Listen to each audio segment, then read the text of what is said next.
Es para mí un verdadero placer cada vez que comenzamos una nueva serie de estudio, de profundización de los textos bíblicos. Pero esta serie concretamente, que tendrá, como es habitual, 13 capítulos, habla de la profecía. La profecía es un regalo de parte de Dios para el ser humano, para que sepa ordenar su presente, su vida, en función a una revelación de Dios. Por eso te invito a que podamos compartir los 13 capítulos, desarrollando este tema tan importante, porque vivimos en el tiempo del fin. Es verdad que no es el fin del tiempo, pero sí el tiempo del fin.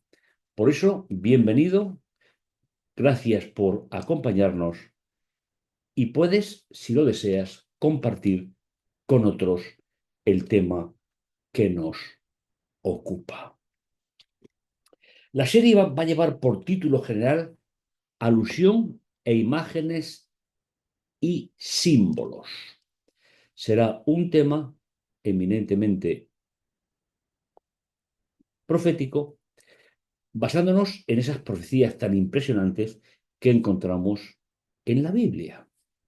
Por eso te aconsejo, si me permites, que cojas tu Biblia, la que tú prefieras, y puedas seguir los textos para que puedas disfrutar del tema. El tema uno lleva por título Algunos principios de lectura de la profecía bíblica.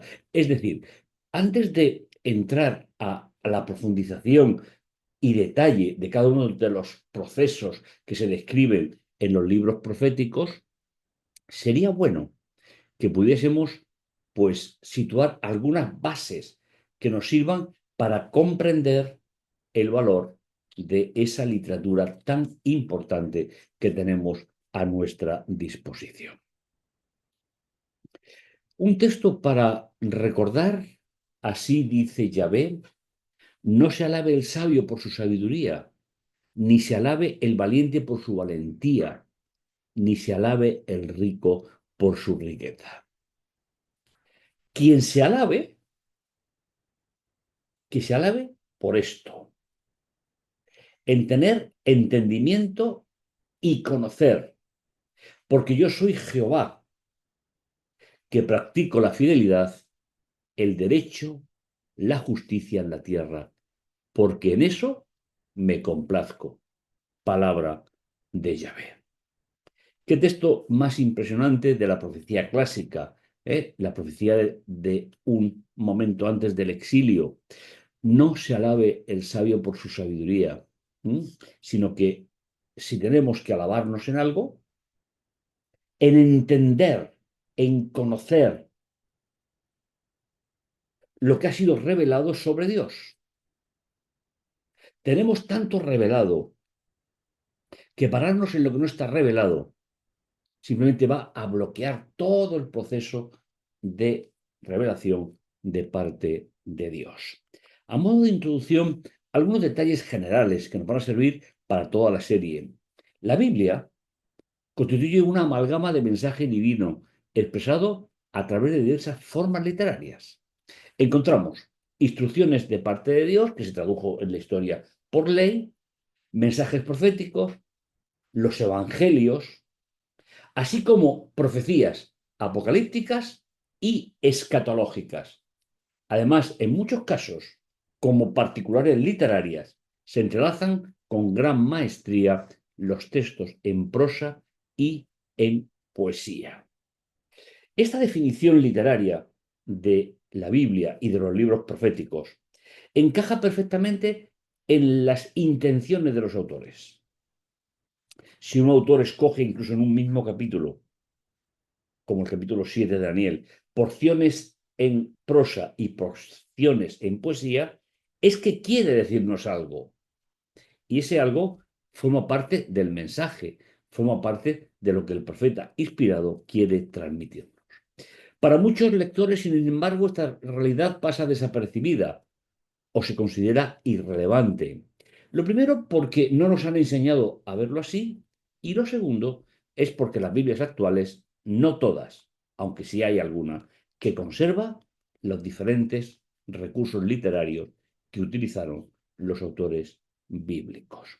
Sin embargo, no debemos de olvidar que una gran parte de estos textos fue escrita para ser escuchada en comunidad en lugar de ser leída de manera individual. Problemas de lectura, problemas de redacción de los manuscritos, es decir, hay mucho mensaje que fue leído para escuchar en comunidad, es decir, con personas que compartimos el mismo mensaje. El Apocalipsis, por ejemplo, comienza, dichoso el que lee, dichosos los que escuchan la palabra de esta profecía y tengan en cuenta lo que está escrito en ella, porque el tiempo, y se refiere al tiempo profético, está cerca. Lo escribe Juan al final del primer siglo de nuestra era. La Biblia debe ser abordada con una metodología, ya que no sorprende a nadie, o no debería, que todo texto se redacte en un contexto cultural específico y temporal. Todas las lenguas incluidas en la Biblia, es decir, hebreo, arameo, griego, poseen literatura que data de épocas anteriores y que requiere una actualización para ser relevante en el presente del lector. Si en nuestro propio idioma tenemos textos que han tenido que ser adaptados a la forma de hablar actual y se redactaron en un español castellano antiguo, ¿qué va a ser más también para la Biblia? La Biblia no puede ser algo que esté anclado a una cultura. Al desaparecer esa cultura, moriría el mensaje bíblico. Por eso, tener en cuenta el contexto específico y temporal es muy importante para entender ese mensaje. Y la Biblia no va a ser una excepción a esta regla. El lector de la Biblia debe distinguir entre dos realidades: la inspiración del mensaje y la forma en que ha sido escrito. Es decir, toda palabra profética es inspirada por Dios.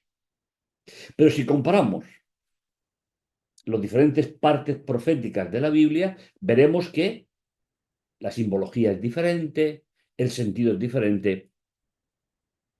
¿Por qué? Porque el primer lector, aquel que se escribe el libro para él, es diferente. Y eso es importante. Un ejemplo típico en la Biblia es Daniel y Apocalipsis, que abordan prácticamente el mismo tema. Sin embargo, cuando nos acercamos al libro, el lector nota rápidamente grandes diferencias. Si bien es cierto que no en el mensaje en sí, sí en la manera en que fueron redactados. Solo tenéis que leer un capítulo de Daniel y leer un capítulo de Apocalipsis y nos daremos cuenta enseguida que hay un género literario diferente, un estilo diferente, una forma de pensar diferente para transmitir prácticamente el mismo mensaje. ¿Qué decir de la literatura profética? En la Biblia encontramos dos tipos de profecía: la profecía clásica y la profecía apocalíptica. Es decir, una profecía que va dirigida sobre todo al pueblo de Dios de la primera gran parte de la historia. Por lo tanto, son mensajes más particulares, geográficamente más situados. Y en segundo lugar, la profecía escatológica. Ahora voy a aplicar el término por si alguien no lo conoce. Se centra en el estudio de los eventos finales de la historia humana y el destino de la humanidad, mientras que la clásica normalmente, salvo excepciones, se encarga del destino o el día a día del pueblo de Israel, el pueblo de la primera alianza. Mensajes que deben de ser explicados por el pueblo de Dios hacia el tiempo del fin. Y esto es importante para nuestra utilidad de los libros proféticos. La literatura escatológica bíblica para el tiempo del fin sigue un esquema parecido a este. La escatología del libro de Daniel, la escatología de Jesús y la escatología apocalíptica, la del Apocalipsis. La de Jesús es un puente que con un simple texto o un capítulo nos realza la importancia de Daniel, la lanza hacia después del ministerio de Jesús en la tierra y la actualiza de alguna manera. Por lo tanto, el esquema es muy sencillo. El primero será el libro de Daniel, segundo será el mensaje escatológico de Jesús y en tercer lugar el Apocalipsis, con unas reglas de interpretación bastante coherentes. Cuando Daniel escribe, no puede utilizar a Jesús ni puede utilizar Apocalipsis. No está escrito, no está en la cosmovisión. Cuando Jesús escribe, tiene Daniel, pero no tiene Apocalipsis. Y cuando se escribe Apocalipsis, ya se pueden apoyar en sentido inverso en la escatología de Jesús y en la escatología del libro de Daniel. Por tanto, la profecía escatológica de Jesús es un eslabón importante para el lector de los evangelios, de los cuales nosotros también somos lectores. Jesús dirá, por tanto, cuando veáis la abominación desoladora, un concepto que posiblemente aún no podamos conocer o desarrollar, que fue dicha por el profeta Daniel, ¿veis cómo lo lanza? Cuando veáis un futuro,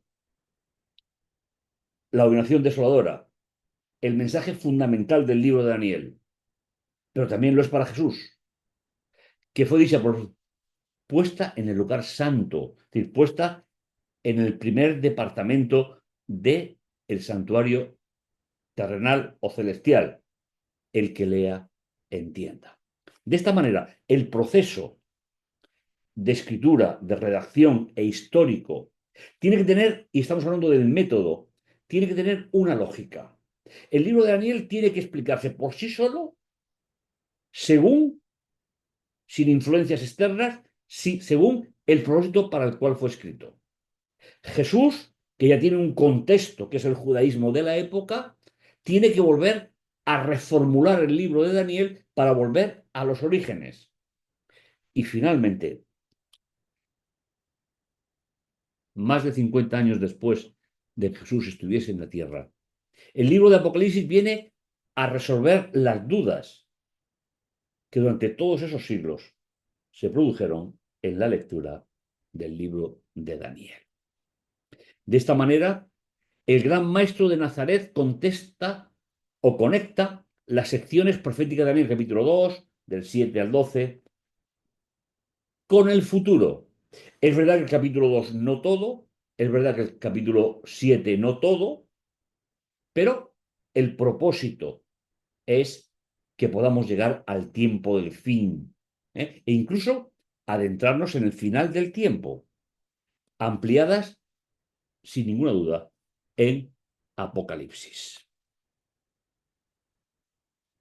El término escatología, como os he comentado, proviene del griego que significa último o final y estudio o discurso. Es decir, el discurso sobre el tiempo final, del cual Daniel habla para sus lectores, Juan habla para los suyos y nosotros que somos lectores posteriores podemos tener una macroidea, pasando por Jesús, como hemos dicho. Pero recordar, es una palabra que posiblemente no se emplee mucho, pero escatología es lo que estudia el final a través del discurso, a través de lo que se componen los libros que son o se llaman escatológicos. Es decir, profecía. Tenemos muchas profecías en la primera parte de la Biblia, pero escatología tenemos una y dos, es decir, Daniel y Apocalipsis.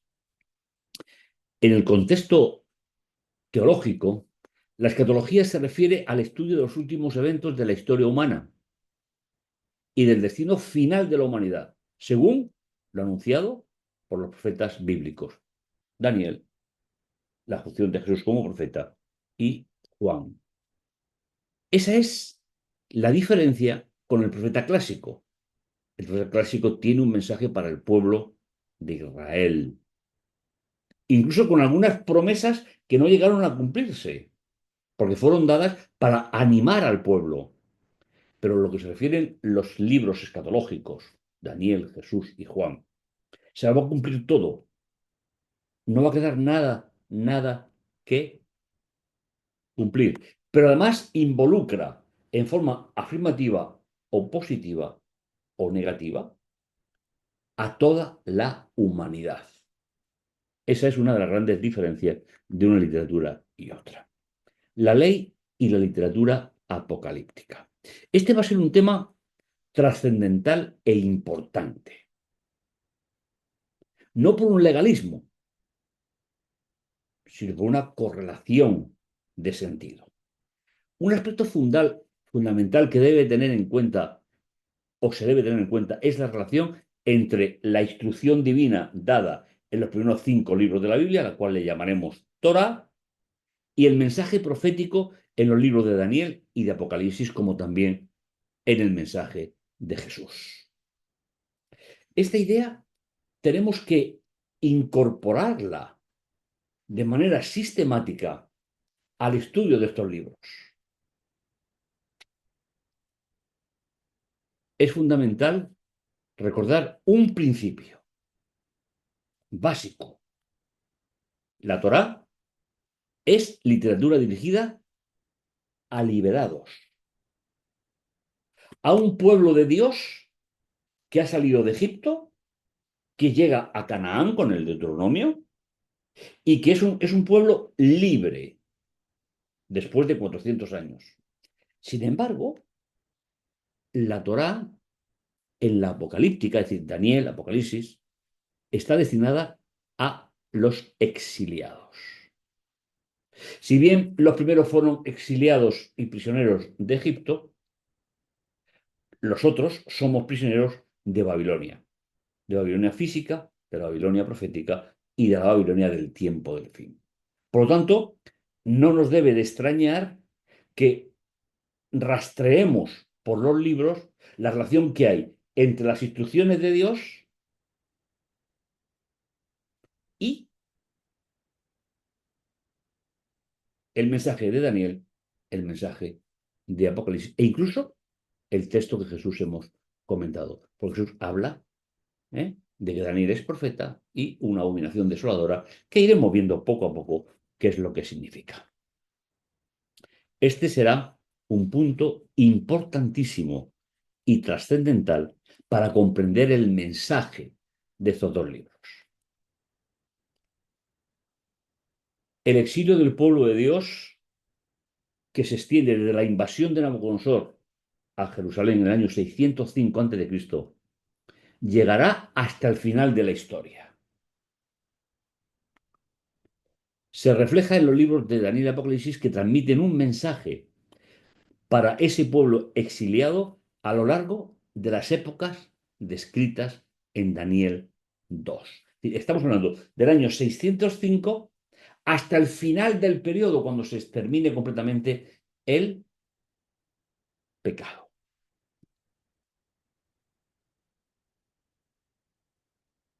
El punto sobre el que se fundamenta todo el mensaje profético escatológico es un atentado contra el pueblo de Dios literal o espiritual a través de un principio que encontraremos sistemáticamente en estos dos libros. Por lo cual, cogemos un texto de los muchos que podíamos coger, Daniel 6:4. Por lo cual, los gobernadores, sátrapas, buscaron ocasión para acusar a Daniel, pero no podían hallar ningún pretexto o corrupción porque él era fiel y se refiere tanto al imperio como a Dios. Es un tema que se verá. Y dijeron, versículo 5, nada ya haremos contra Daniel, excepto en lo relacionado con la ley de su Dios. Es decir, nada encontraremos contra Daniel si no es enfrentándolo contra la ley. Esa ley que se toca de forma particular en Daniel y Apocalipsis, que no va a mencionar lo que no es un problema y que va a resituar lo que se convierte en un problema. ¿Cuál es la estructura de ese mensaje profético, profético por anunciar el conocimiento que Dios tiene y que nos lleva hasta el tiempo del fin? El libro de Daniel, después de presentar los personajes más relevantes que aparecerán en el capítulo 1, Nabucodonosor, Daniel, sus compañeros, el personal de la corte como el jefe de los eunucos. Es decir, después de hacer la presentación de los personajes que van a actuar en la parte histórica del libro, hace referencia a la profanación de la ley de Dios por Nabucodonosor, reflejada en la profanación del templo de Jerusalén y todo el expolio que hizo con el ajuar o los utensilios del templo. Y termina diciendo, un texto precioso, en el año tercero del reinado de Joacim, rey de Judá, llegó a Jerusalén, Nabucodonosor, rey de Babilonia, lo situó. Y entregando mi señor en su poder a Joacim, rey de Judá, y parte de los utensilios del templo, se los llevó al país de Sinar y depositó los objetos en el templo, en el tesoro del templo de su Dios. La mención de la llanura de Sinar o país de Sinar nos sitúa sobre la planicie donde se desarrolló la rebelión de la Torre y la ciudad de Babel, símbolo de todo lo que va en contra de Dios. La palabra Babel, que después se traduciría siglos después por Babilonia, Babilonia ya es griego, significa apertura a la puerta de los dioses. Es decir, lo que va en contra de Dios. El final de las menciones sobre los pasajes que intervienen en el origen del exilio y el texto nos dirá: Dios concedió a estos 4 jóvenes conocimiento e inteligencia en todas las letras y ciencias. Volvemos brevemente al capítulo que muestra los personajes del libro. Daniel sabía, además de interpretar, sueños y visiones como algo que Dios le encargó como parte de su ministerio, no solo en la corte, no solo en la historia, sino también en la profecía y en la escatología, al cual se dirige todo el mensaje de Daniel y Apocalipsis durante ese tiempo. El final de las menciones sobre los personajes que intervienen en el origen del texto, el texto nos dirá: el rey conversó con ellos y de todo no encontró a ninguno como Daniel, Ananías, por lo que pasaron al servicio del rey. Y en todas las circunstancias de sabiduría e inteligencia que les consultaba el rey, los encontró 10 veces más competentes que los magos y adivinos de su reino. A lo largo de la profecía de Daniel, así como los mensajes de Jesús y Juan, se puede apreciar que la literatura destinada a los exiliados se centra en la profanación del templo, tanto en su dimensión terrenal como celestial, a manos de la Babilonia histórica, profética y escatológica. Finalmente, cuando el rey habló con ellos, los encontró, permitidme esta matización por segunda vez, los encontró 10 veces mejores que todos los que habían sido sus consejeros de Estado hasta ese momento. Daniel fue considerado en su tiempo como un sabio, Por lo tanto, su obra debe ser reconocida no solo como un texto profético escatológico, que también, por supuesto, sino como también un tratado de sabiduría. Y este es el principio de la revelación. Daniel fue considerado un sabio en la corte de Babilonia, en el exilio, pero finalmente lo que Dios trabajó en su vida sirvió para que pudiese dar un testimonio de la relación personal con Dios, difícil de encontrar. Y no hablo de su personalidad ni de su vida normal donde cometería sus errores como todo, sino de el foco de su misión, que es lo que finalmente el libro resalta. No habla de la vida personal de Daniel. Estructura del mensaje profético. Todos conocéis esta imagen, todos conocéis la distribución, la cabeza, el pecho, el vientre, las piernas, los pies de hierro, la arcilla y la piedra. Aquí tenemos el mensaje histórico, profético, escatológico de Daniel y Apocalipsis.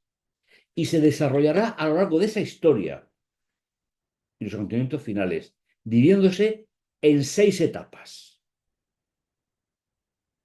Y aquí tenemos todo el mensaje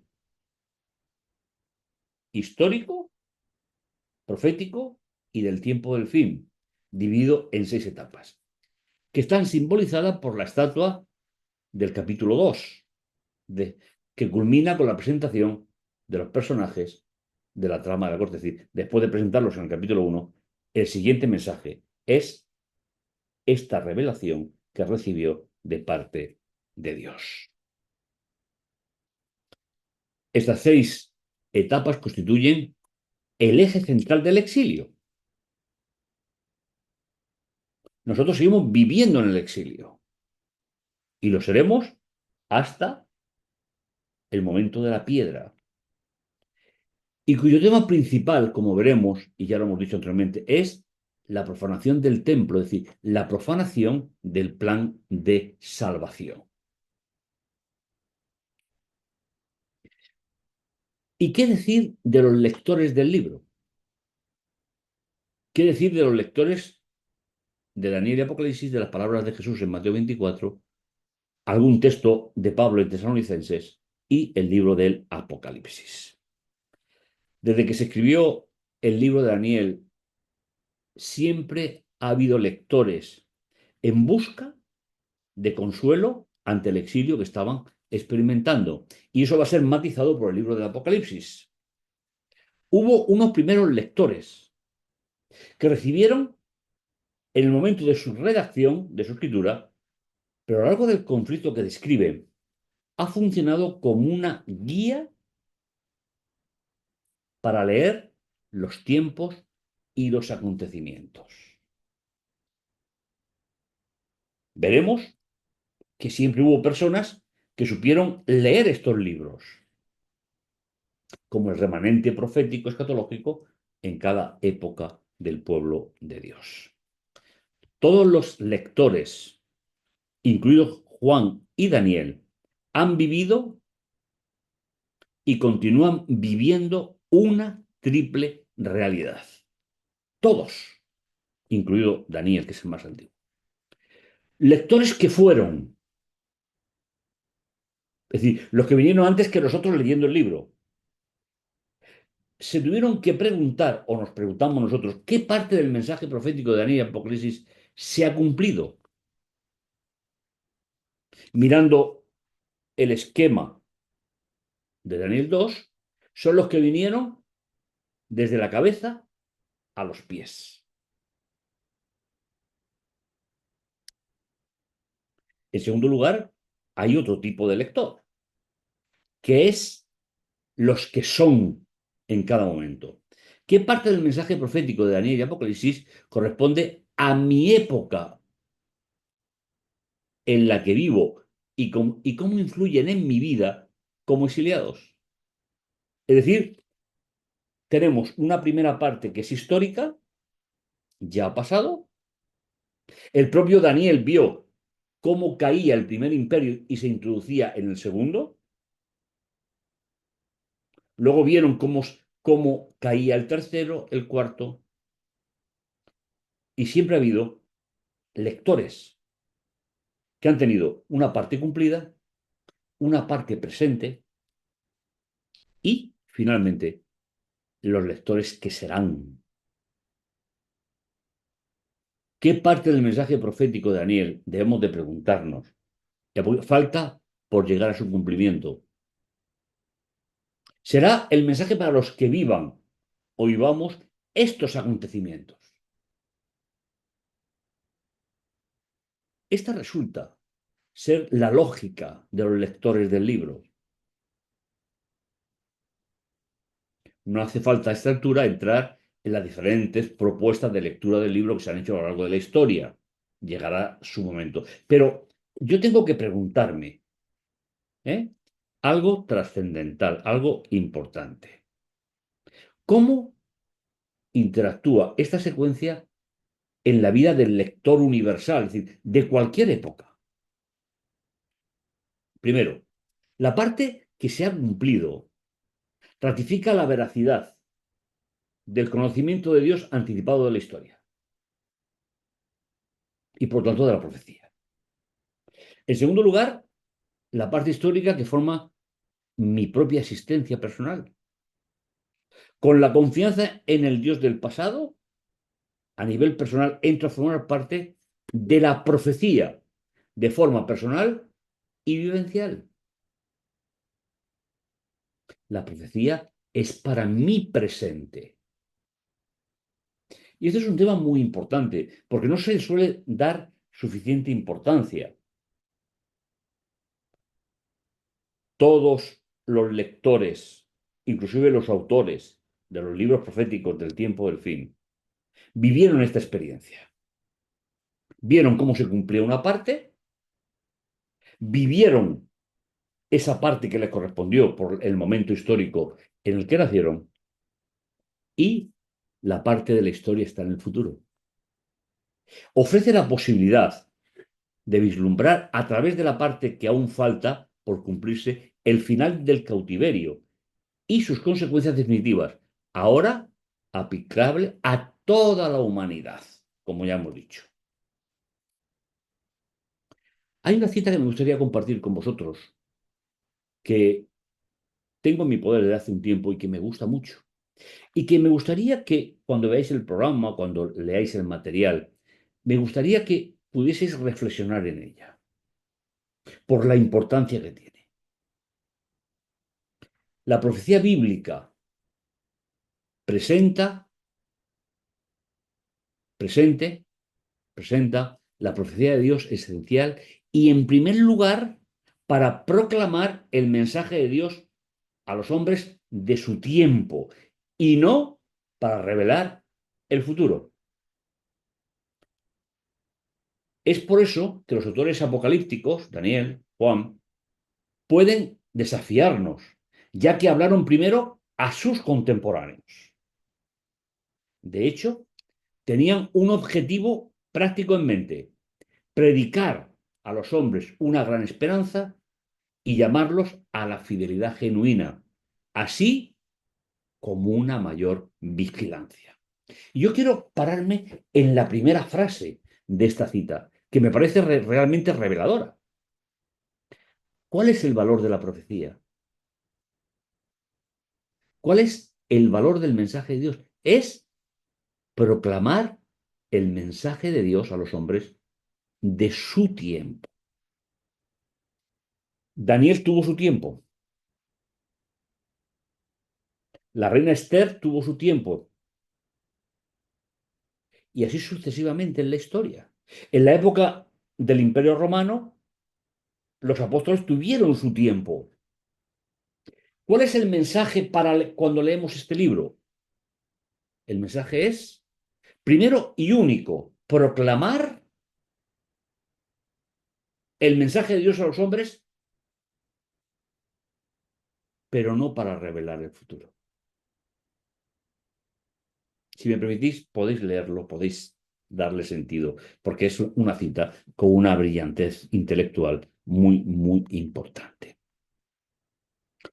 Intentar predecir el futuro con fechas y acontecimientos específicos solo socava la confianza de los lectores, generando desconfianza hacia la profecía. Hay personas que se pasan la vida buscando y parece que solamente ellos encuentran el sentido. No. Cuando cayó el imperio babilónico, todo el pueblo de Israel lo vio.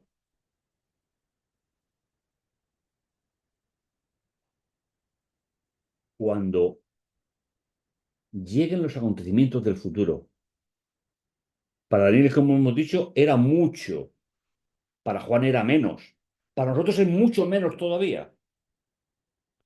Pero cuidado, porque conocer los eventos desde el punto de vista pedagógico y formativo no implica que podamos identificarlos de manera completa y anticipada, simplemente porque no son mensajes para nuestro tiempo.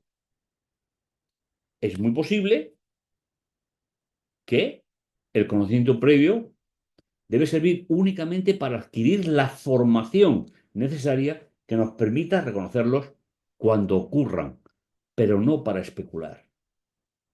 A mí me preocupa, como estudioso del tema durante toda mi carrera, que haya personas que se pasan la vida poniendo fechas.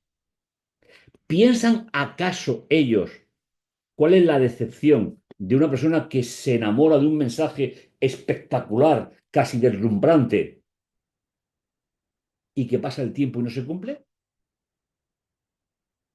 ¿Quién se ve perjudicado? El mensaje de Dios para la humanidad. Por lo tanto, dejarme repetir esta idea, porque me parece trascendental y será importantísima para los temas que vamos a desarrollar. Intentar predecir el futuro, me refiero al futuro profético, escatológico, con acontecimientos con nombre y apellido. Solo socava la confianza de los lectores. Conocer los eventos como un regalo de Dios para que podamos, cuando llegue en el momento, podamos identificarlo y saber que ese será nuestro momento histórico de la profecía, es una de las ideas más importantes a las que debemos de hacer caso cada uno de nosotros. Recordar, no predecir el futuro, sino conocer que ese futuro Dios lo conoce, lo desarrolla y va a llegar. Va a llegar porque yo formo parte de la profecía hoy y porque los que vinieron antes formaron parte también de esa profecía. Y todo eso debe de reforzar el mensaje de Dios para la humanidad, que es, como estamos diciendo, es el objetivo fundamental de la profecía. Hay una promesa especial para los lectores del periodo de hierro y arcilla o barro cocida. Por eso está señalado. Dice, es una traducción personal, y tú, Daniel, mantén en secreto las palabras y sella el documento hasta el tiempo del fin. Grandes o importantes personajes teniendo conocimiento técnico del libro. Es decir, si nos damos cuenta, el versículo comienza hablando de la palabra, el sellamiento del documento, hasta el tiempo del fin. Pero habrá un grupo de lectores, que son los que formamos parte del hierro y la arcilla, desde el punto de vista de seguidores de Dios, que tendrán un conocimiento cada vez más revelado, que no lo tuvieron los anteriores porque no era necesario para ellos. Tú y yo vivimos en la época del hierro y la arcilla.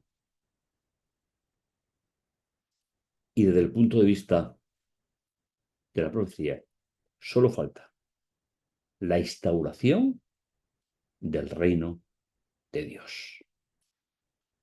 ¿Cuáles serán los objetivos de este seminario?